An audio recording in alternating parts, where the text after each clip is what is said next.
कश्मीर में जहाँ भी हिंदू सनातन के अधिकारों की बात होती है, आप सबसे पहले और आपके साथ सारी टीम मजबूती के साथ खड़ी होती है। ऐसे हमारे मंजीत सिंह जी हैं, इनका बहुत बहुत अभिनंदन और साधुवाद है। मैं चाहूंगा इन संतों के डेरे में दो शब्द हमारे बीच में रखेंगे। युवा राज्यसभा के प्रधान मंजीत सिंह जी। जय श्री राम, जय श्री राम, जय श्री राम, जय श्री राम, हर हर महादेव। मैं मान जी को स्पष्ट करता हूँ, पूरे साधुवाद को मेरी तरफ से और मेरे पूरे साथियों की तरफ से सबके चरण स्पष्ट करते हैं। हम सौभाग्यशाली हैं जिन्होंने सनातन धर्म में जन्म लिया है, भारत की इस धरती पे जन्म लिया है।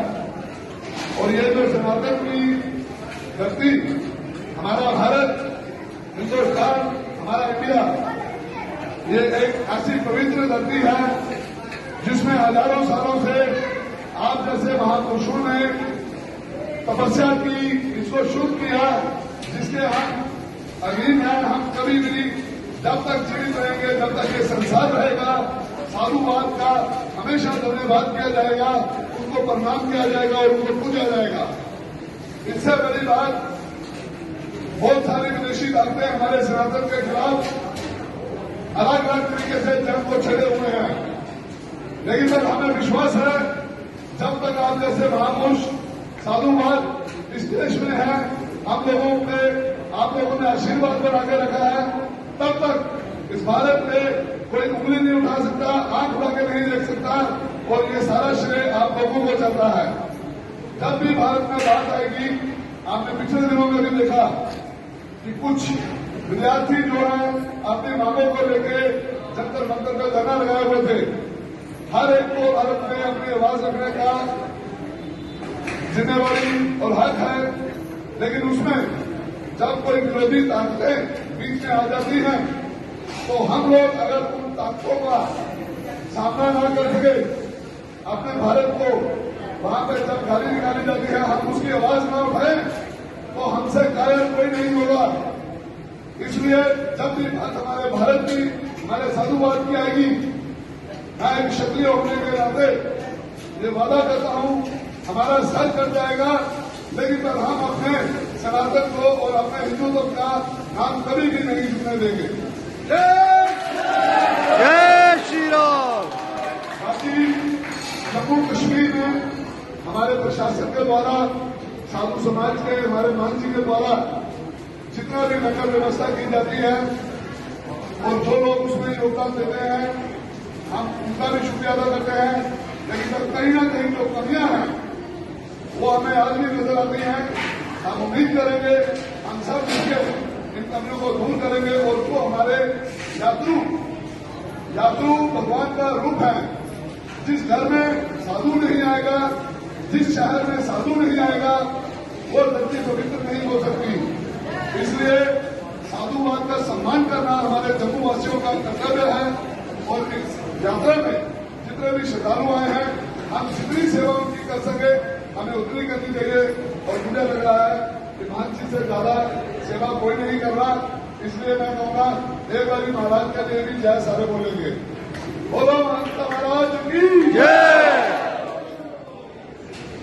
जय श्री राम, जय श्री राम, जय श्री राम। हमारे मंजीत सिंह जी जो युवा राज्यसभा के प्रधान हैं और इनकी सारी टीम जो जम्मू कश्मीर में से सभी क्षत्रिय बंधु एकजुट होकर जम्मू कश्मीर में सनातन और हिंदुत्व की लड़ाई के लिए अग्रसर रहते हैं।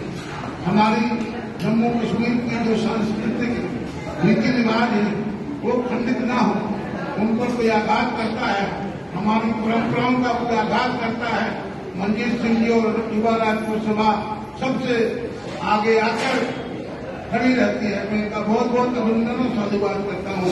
जय श्री राम, जय श्री राम। हमारे बीच में बेटी पढ़ाओ और बेटी बचाओ, ये भारत की संस्कृति है कि हमको अपनी बेटियों को शक्ति का कहा गया है सनातन संस्कृति में, और शक्ति को सुरक्षित रखा जाएगा।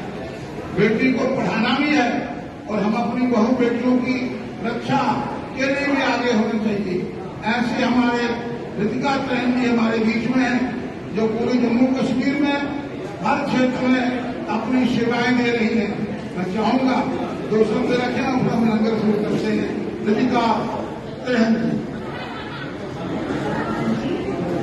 सबसे पहले मैं तो धन्यवाद करूंगी तहे दिल से मनन जी का, जिन्होंने आज हमें मौका दिया सारी बेटी बचाओ बेटी पढ़ाओ की टीम को बुलाकर यहाँ पर मंदिर में एक लंगर की उसकी बड़ी व्यवस्था की है यहाँ पे श्रद्धालुओं के लिए, और जगह जगह से जो श्रद्धालु आए हैं अमरनाथ जी की यात्रा के लिए, और जगह जगह की यात्रा के लिए वैष्णो देवी के लिए आए हैं, उनकी सेवा कर रहे हैं।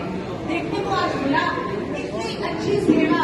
मेरे को नहीं लगता कि जम्मू में कोई ऐसे महंत थे जो ऐसी सेवा श्रद्धालुओं के लिए कर रहे हैं। हम मैं बेटी बचाओ बेटी पढ़ाओ के लिए की कन्वीनर हूँ, और मेरी सभी बहनें यहाँ मेरे साथ हैं जो कि को कन्वीनर है। आज वो भी देख के हैरान होती है कि किस तरह हमारे जम्मू में ऐसी सेवाएं दी जाती हैं, जो कि श्रीनगर में अगर अमरनाथ यात्रा के लिए जो लोग जाते हैं, जो श्रद्धालु जितने बैठे हैं यहाँ पर, उनको भी मैं नम्र करती हूँ कि आप यहाँ आए, आपने लंगर खाया, और महंत जी के हाथों से जो लंगर होता है प्रसाद कहते हैं ना, उसको पहले आपको प्रसाद जहाँ भी मिल गया, उसके बाद ये अमरनाथ यात्रा में पहुंचेंगे तो प्रसाद दूसरा मिलेगा, शिव भगवान भोलेनाथ का आशीर्वाद मिलेगा। ठीक कहा युवा यात्री हमारे भाई साहब ने कि जिस तरह से महंत जी सेवा कर रहे हैं, हम सभी को पूर्ण रूप से इस सेवा में शामिल होना चाहिए। ज्यादा से ज्यादा